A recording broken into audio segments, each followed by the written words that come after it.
Hey guys, quickest life update of life. My monster rat is dead. This is my second one. I bought one in Spain, killed it. Bought one in Australia, in the process of killing it. If anybody has any idea how the heck to keep these guys alive, please tell me in the comments. Second thing to tell you is that this is the last time I will be filming in this room. Thank goodness we're moving up to Byron Bay in a week and I'm so bloody excited. I've got a whole garage to set up as my filming space, so I'm gonna make it super cool.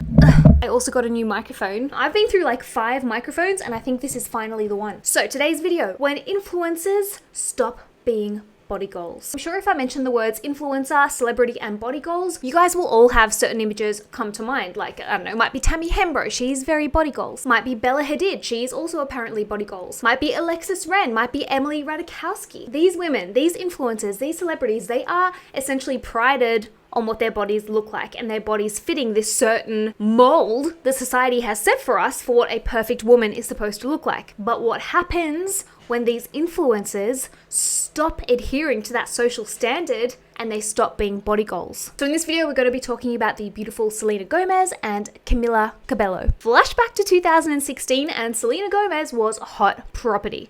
She was dating Justin Bieber, she was topping the charts with songs like Hands to Myself and Good For You. She ruled Instagram with 103 million followers, which was actually a huge number back then. She was the ultimate body goals, with thousands of people commenting under her pictures that they wish they looked like her, that her body was perfection, that she was goals. She was even the face of activewear brand Puma for a while because her body was so perfect. Fast forward to the present day, and not only is she considered Justin Bieber's jealous ex, she has become mercilessly mocked by mainstream media and social media users alike for her fluctuating weight, with everything from people on internet forums discussing Selena's weight, to randomers on the internet photoshopping images of her to make her look bigger than she actually was, to tweets calling her fat and ugly. The body shaming was out of control. She revealed to US Weekly in an interview that she would land at the airport and people would yell out, "You're fat!" and that the comments got so out of hand that she decided to start going to therapy to take care of her mental health while being bullied so publicly. And it's just so crazy to me because how can we as a society possibly idolize these women and celebrate their body shape 1 minute, and then the moment that their body dares to fluctuate or step outside of what is considered body goals, they suddenly deserve to be shamed and mocked and bullied mercilessly so badly that they have to go to therapy to deal with it. The thing is, in the industry that Selena is in, she's obviously part of the music industry, women are expected and supposed to look a certain way. They're supposed to have slim builds, flat stomachs, long thin legs, perky boobies, and they are worked hard to maintain these sought after figures. They are on strictly controlled diets, they have crazy exercise regimes, and their bodies are scrutinized by both their controllers and the media. So when these women stop living up to the standards set by their industry, it can not only impact their self-confidence, but it can negatively affect their careers too. There have been numerous celebrities and influencers who have fluctuated in their weights. Why? Because they're human women and that's what our bodies tend to do, and they have ended up heavily criticized. Their careers have plummeted. They have been publicly bullied, publicly mocked, and publicly shamed for putting on weight. Like, it's a crime. And with Selena, for example, even when she was extremely thin, if she sat down, she still had rolls because she's a human being. So really, her body hadn't actually changed that much. She may have gained a few curves, but it's still her body. And that's the thing. You can gain weight, you can lose weight. It doesn't change anything. It's still your body. Selena's weight gain started after she was diagnosed with the autoimmune disease lupus in 2015. Lupus is a serious disease in which the body's immune system attacks its own tissues and can lead to serious health issues. Selena consequently was on strong medication, even undergoing chemotherapy at one point to try and bring her condition under control. Her disease eventually got so out of control that she underwent a kidney transplant in 2017. Selena says that her fluctuating weight and eventual weight gain was due to the medication that she had to be on to help control her lupus. Can you imagine being so ill that you are on extremely strong medication and all people care about is that you've gained weight? And all you see on social media is people telling you that you've gotten fat. I'm sorry, but when you are that seriously ill, your health should be your priority, not what your body looks like, and not killing yourself to try and adhere to society's ridiculous beauty standards. Now, I just want to pause for a moment and say a huge thank you to this video's sponsors, my favorites, Function of Beauty. I have been using Function of Beauty pretty much exclusively for over 3 years. Function of Beauty is different to any hair care that I've ever used for one very important reason. It is custom made in the lab for my hair and my hair alone. Because if you think about it, we all usually just walk into a shop and grab any old generic shampoo and conditioner off the shelf and just hope that it's going to work for our hair. But just like our bodies and our skin, our hair is all so different. For example, a hydrating conditioner that might work on my thick, coarse hair might cause the girl next to me with dry hair who needs a hydrating formula, it might weigh her hair down. It's the same formula, it's meant to do the same thing, but it's not working on our two different hair types. And that is why custom-made hair care is absolutely the way forward. You don't have to be a celebrity or influencer or millionaire to have somebody go into a lab and whip you up a blend that is suited perfectly for your hair. Function of Beauty takes care of all of that for you. It's what they do. All you have to do is head over to the Function of Beauty website, fill out a 5-minute quiz so that Function of Beauty can get to know your hair type and your hair goals, and then they get to work creating your specific blend. So for me, for example, my hair is thick and coarse and I have really dry ends and I tend to need a lot of hydration. So I have my hair care formulated to address my needs specifically. And then the fun part, you also get to choose the color and the scent of your hair care. Like you might like the pretty pink bottles with the rose scent. Me, I'm a bit of a hippie and I like my products to be as natural and close to nature as possible. So I also get to choose no color in my products and no scent. I love that you are in complete control of your own hair care because it's important. What you put on your hair also goes on your body and you want to know what's in it. Personally, I notice a huge difference when I use my own custom formulated shampoo and conditioner compared to when I just grab something generic off the shelf.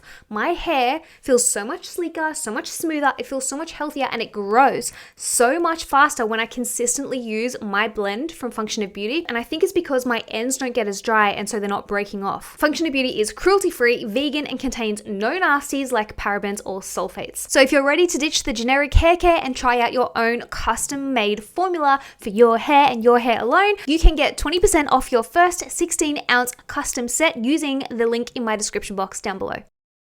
Celebrities and influencers aren't immune to society's unrealistic beauty standards. Selena herself has admitted to struggling with society's unrealistic beauty standards.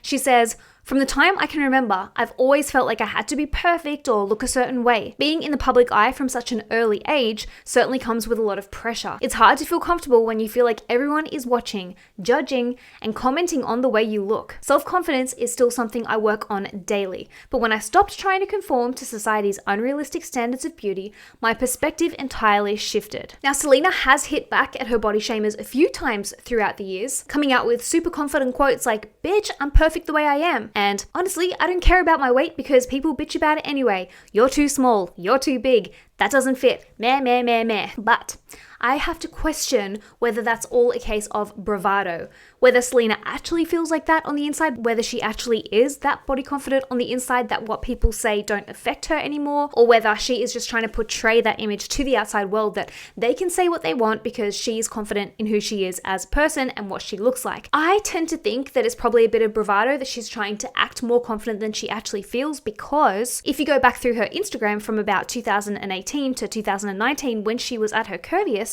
she would post pictures like this, which appear to be heavily filtered and angled, whereas the paparazzi would catch pictures of her like this. And as you can see, what the paparazzi was capturing in real life look a little bit different to both her face and her body in the pictures that she was posting to Instagram. She was also accused at one point of photoshopping an Instagram image, which I will let you guys decide about that. I don't know, I wasn't there. But she has herself opened up about feeling insecure in her body. In fact, when speaking about the 2015 Met Gala and how she looked at it, she said, "I fluctuate a lot with my weight. And I remember this night specifically. I didn't feel good about my body." And that's my point. People feel like they can say whatever they want anonymously on the internet to these celebrities and influencers because it's never going to affect them. It's never going to get back to them. But it obviously does. And it's sad. In another interview, Selena came clean and said that she could see what people were saying about her weight and her body, and that it got to her big time and that it really messed her up for a bit. That's so sad. Then we have the story of Camila Cabello. Camila rose to fame in 2012 as a member of girl band Fifth Harmony.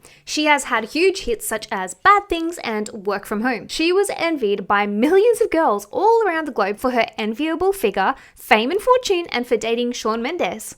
She was tall, slim, beautiful with long brunette hair, just the way a female pop star is meant to look, right? Except then she didn't. And just like Selena Gomez, she was then plagued with an army of body shamers who did everything from send her hurtful tweets to photoshopping pictures of her to look bigger than she was, to internet forums like Reddit where people can anonymously write whatever they want.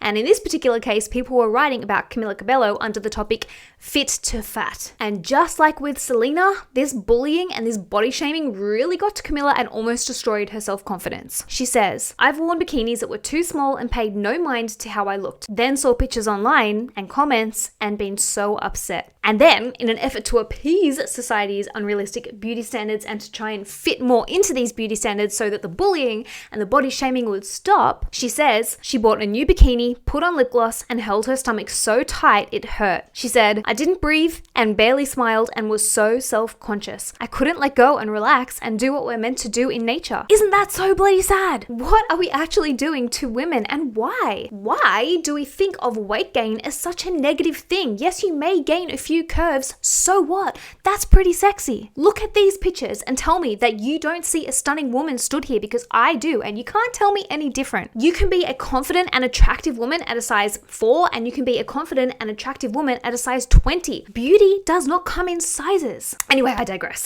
Camila has now become somewhat of a body positivity spokesgirl with her healthy and refreshing and cheeky attitude towards her body, and I love it. Just running in the park, minding my own business, trying to be fit, trying to keep it healthy, and I'm wearing a top that shows my belly, and I wasn't tucking it in because I was running and existing like a normal person that doesn't tuck it in all the time.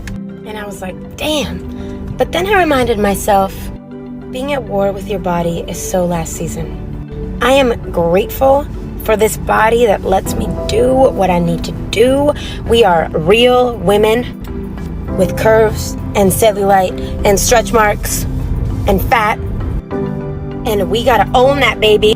Giving him something he can feel. But just because she may be more confident now with what her body looks like doesn't mean that the body shaming and society's unrealistic beauty standards didn't get to her. As she says herself, "I reminded myself when it impacted my self-esteem that I was thinking the culture's thoughts and not my own.